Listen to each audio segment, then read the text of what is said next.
Hello दोस्तों, अंजना के channel में आप सभी का हार्दिक स्वागत है। तो आइए दोस्तों, आज हम जानते हैं श्री हनुमान जी के बारे में।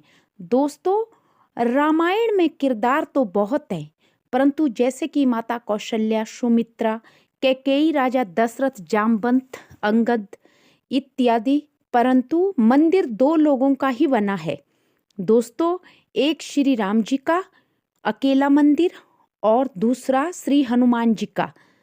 दोस्तों, सीता जी को भी अयोध्या में स्थान मिला है, लेकिन लक्ष्मण उनके साथ हैं, राम भी उनके साथ हैं। दोस्तों, ये सोचने वाली बात है कि अकेला मंदिर केवल भगवान श्री राम और श्री हनुमान जी का ही बना है। दोस्तों, श्री हनुमान जी अति बलशाली हैं।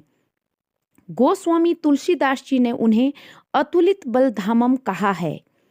दोस्तों, पूरे रामायण में ऐसा देखने को नहीं आया कि उनको किसी सहारे की जरूरत है। पवन पुत्र हैं वे, कहीं भी आ जा सकते हैं। दोस्तों, हनुमान जी से भूत प्रेत सब डरते हैं। भूत पिशाच निकट नहीं आवे, महावीर जब नाम सुनावे। इस तरह यदि हम सोचें तो हनुमान जी के पास अतुलित बल है। दोस्तों, रावण के अंदर अहंकार है, लेकिन हनुमान जी अहंकारी नहीं है। दोस्तों, हनुमान जी को बैलेंस बनाना आता है। दोस्तों, हनुमान जी जब माता सीता के पास आते हैं अशोक वाटिका में, तो वो एकदम सूक्ष्म रूप में आते हैं और माता सीता को मुद्रिका भेंट करते हैं।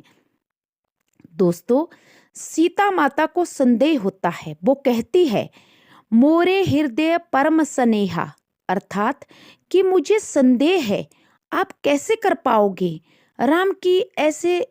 अगर सभी लोग आपकी तरह, सभी बानर अगर ऐसे ही छोटे छोटे होंगे तो आप कैसे कर पाएंगे। तो इस पर दोस्तों श्री हनुमान जी अपना विकराल रूप आकाश तक दिखाते हैं माता सीता को, और फिर एकदम छोटे हो जाते हैं। तब जाकर कहीं माता सीता को यकीन हो पाता है। दोस्तों, हनुमान जी पग पग पर हमें सिखाते हैं। हनुमान जी के पास ताकत के साथ दोस्तों बुद्धि भी थी। दोस्तों, सुग्रीव जब राम भगवान की बात को भूल गया, जब बाली को मारा और सुग्रीव को जब राज्याभिषेक हुआ, तो सुग्रीव अपने राजपाट के मोह माया जाल में ऐसे ऐसे भोग विलास में पड़ा कि वर्षा ऋतु भी आ गई, लेकिन जो सुग्रीव थे उनको राम भगवान को दिया हुआ वचन वे भूल गए। तो दोस्तों, हनुमान जी ने सबसे पहले जब उनको राम भगवान ने कहा कि लक्ष्मण को कि जाओ, जिस बाण से सुग्रीव को मारा है, बाली को मारा है, उसी से सुग्रीव को भी मार दो, क्योंकि वो अपना वचन भूल चुका है। तो दोस्तों, जब लक्ष्मण जी किष्किंधा जाते हैं तो हनुमान जी भी उनके साथ जाते हैं, लेकिन हनुमान जी लक्ष्मण के गुस्से को, उनको पता था कि लक्ष्मण भैया के अंदर कितना गुस्सा भरा हुआ है, तो हनुमान जी सबसे पहले लक्ष्मण की वंदना करते हैं और फिर राम भगवान की स्तुति करने लगते हैं, क्योंकि हनुमान जी जानते थे कि जब तक मैं राम जी की स्तुति पूरी नहीं करूंगा, लक्ष्मण जी वहां से नहीं उठेंगे। दोस्तों, ऐसे भी कहा जाता है कि जब ज्यादा गुस्सा होता है तो कुछ देर तक कोई भी बात ना करे तो वो गुस्सा थोड़ा शांत हो जाता है। तो बिल्कुल वैसा ही हनुमान जी ने लक्ष्मण के साथ किया। जब राम भगवान की स्तुति पूरी हुई तो लक्ष्मण का गुस्सा शांत हो गया और वे एकदम शांत हो गए, और उन्होंने सुग्रीव से शांतवश होकर बात की, और सुग्रीव तुरंत मदद के लिए खड़े हो गए और क्षमा याचना करने लगे कि प्रभु मुझे माफ करें, मैं भूल चुका था। दोस्तों, लक्ष्मण जैसे गुस्सैल आदमी को जो सुग्रीव को किष्किंधा मारने के लिए गए थे, उनको हनुमान जी ने बहुत अच्छी तरह से प्रेरणादायक इससे स्तुति करके श्री राम भगवान की उनको शांत किया। दोस्तों, अगली बात है हनुमान जी से, अगली बात हमें ये सीखनी चाहिए कि डर को कैसे डराना है, डर से हमें कैसे निपटना है। दोस्तों, हनुमान जी देखिए लंका गए तो वहां पे रास्ते में सुरसा मिली। हनुमान जी के आगे बड़े से बड़े कांड हुए, पूंछ में उनकी आग लगाई गई, लेकिन वे डरे नहीं।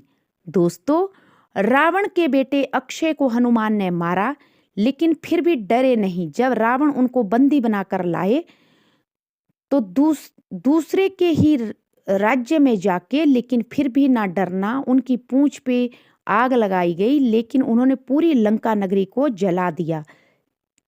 फिर माता सीता से मिलके उनका चूड़ामणि लेके श्री राम भगवान के पास वापस आए। ये तो आप सभी लोग जानते हैं। लेकिन दोस्तों, यदि हम भी हर काम को हनुमान की तरह ईश्वर का काम जानकर करेंगे तो डर भी हमसे भागेगा। और सबसे बड़ी बात है हनुमान जी से सीखने वाली दोस्तों, वो है खुश रहना। पूरे रामचरित में देख लो, सभी लोग दुखी है। राम भगवान दुखी है कि उनकी पत्नी को रावण उठाकर ले गया। लक्ष्मण गुस्से में है कि मंथरा और कैकेयी के ऊपर। भरत दुखी है कि उनकी माता ने राम को वनवास क्यों भेजा। उर्मिला दुखी है कि लक्ष्मण जी दूर हैं। सीता माता दुखी हैं कि मैं राम से दूर हूँ। हर कोई पात्र रामायण का, कोई ना कोई पात्र हर इसमें दुखी है, लेकिन हनुमान जी ही एक ऐसे पात्र हैं पूरे रामचरितमानस में कि वो आरंभ से अंत तक बिल्कुल शांत और खुश हैं। तुलसीदास जी भी जब श्री हनुमान जी की कामों का जिक्र करते हैं सुंदरकांड में, रामचरितमानस में, तो वो भी हनुमान जी की तारीफ करते हैं कि हनुमान जी पूरे रामायण में एकदम शांत चित्त हैं। श्री हनुमान जी बहुत ही विनम्र स्वभाव के भी थे दोस्तों। उनसे बहुत कुछ सीखने को मिलता है। एक भक्त से भगवान बनने की ये पूरी कहानी हनुमान जी की है दोस्तों, कि कैसे राम भक्त हैं और कैसे इस कलयुग के हमारे भगवान श्री हनुमान जी बन गए। तो आशा करती हूँ हनुमान जी के बारे में आप सबको पसंद आया होगा। Please subscribe my channel. Thank you.